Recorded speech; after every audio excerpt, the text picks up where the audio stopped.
سلامونه نیکې هیلې احترامات او فرضیې نمونه په دې هیله چې ټول به راته روغ او جوړ به وئ. یو ځل بیا د نوې ویډیو سره درته راغلی یم. غواړم چې یوه نوې ویډیو درته جوړه کړم. دغه ویډیو کې به زه تاسو ته وښیم چې څنګه په خپل فیسبوک کې پروفایل باندې د اډ فرینډ په ځای د فالو آپشن راولو، یعنې فالو څرنګه موږ فعاله کړو. د دې دپاره زما د یوټیوب چینل هم درسره سبسکرایب کړئ او تر څنګ د بیل نشان هم ووایئ چې د هر څه نه مخکې زما ویډیوګانې تر تاسو در ورسیږي. نو راځئ ویډیو شروع کوو. د هر څه نه مخکې تاسو به څه وکړئ، زه اول ته ښیم چې تاسو به څرنګه د اډ فرینډ په ځای فالو آپشن فعاله کړئ. نو زه اوس ګورم چې اډ فرینډ په ځای فالو آپشن شته که نه. اوس چې ده فالو آپشن نه ده فعال شوی، نو اډ فرینډ دی. نو دې دپاره باید تاسو څرنګه څه طریقه باید وکړئ، نو زه په همدې ویډیو کې درته ښیم.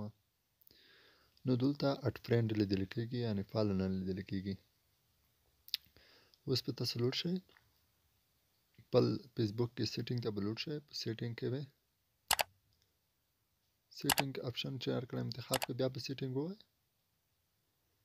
اول به د هر څه نه مخکې تاسو باید څه وکړئ، په فیسبوک کې باید فالو او هغه پبلیک یوروپ هغه رقم چې پبلیک پوسټ، یعنې پبلیک ته واړوئ، یعنې ټول د څه کوئ پبلیک انتخاب کړئ. دلته چې ده فیسبوک کې به چې څه وکړئ، دا پبلیک پوسټ به څه کوئ تاسو انتخاب کړئ.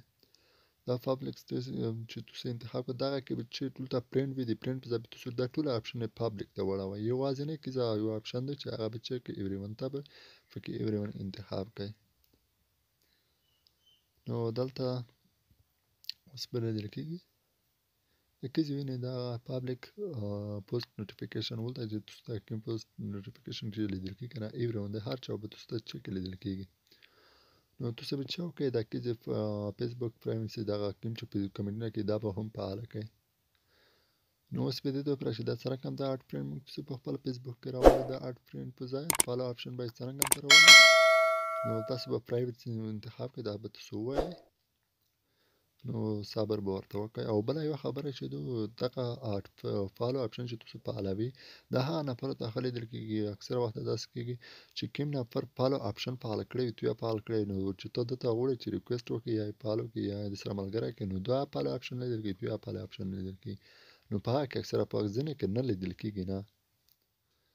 نو تاسو زما یوټیوب چینل هم درسره سبسکرایب کړئ او تر څنګ یې هم درسره ویډیو هم لایک کړئ او سبسکرایب یې هم کړئ.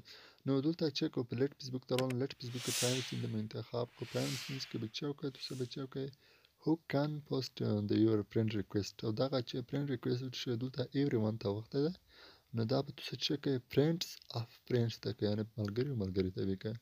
دا هم چې هر کله وړاوله، نو دلته د پرایویسي چې سیټینګ پرایویسي، بیا به پرایویسي کې چک هغه ایوری ون ملګري ریکویسټ چې هر یوه ته چې وي، دغه خپل هغه چې ته وړئ، فرینډس اف فرینډس ته وړئ. اوس راځو زما فالو آپشن فعاله شوی دی که نه ده فعاله شوی. اوس راځو غټ فیسبوک ته. په غټ فیسبوک کې ګورم چې زما فالو آپشن فعاله شوی دی که نه ده فعاله شوی. نو دغه ده، زه آی ډي ته داخل شوم. اول مو ته په همدا آی ډي کې څه شو، د فالو آپشن نه راتلو. اوس به وګورم چې زما ته فالو آپشن راځي او که نه راځي.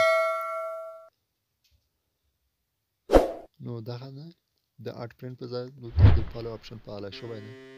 نو ملګرو همدغه طریقه وه. هیله لرم چې تاسو هم یو څه ترې زده کړي وي. نو دغه تاسو ولیدو په کامیابۍ سره چې د اډ فرینډ په ځای فالو آپشن فعاله شو. نو د نورو ویډیوګانو لپاره د پاین سټریپ چینل هم د سبسکرایب او تر څنګ بیل نشان هم، که ویډیو مو خوښه شوې وي لایک هم کړئ. نور ویډیوګانو خدای په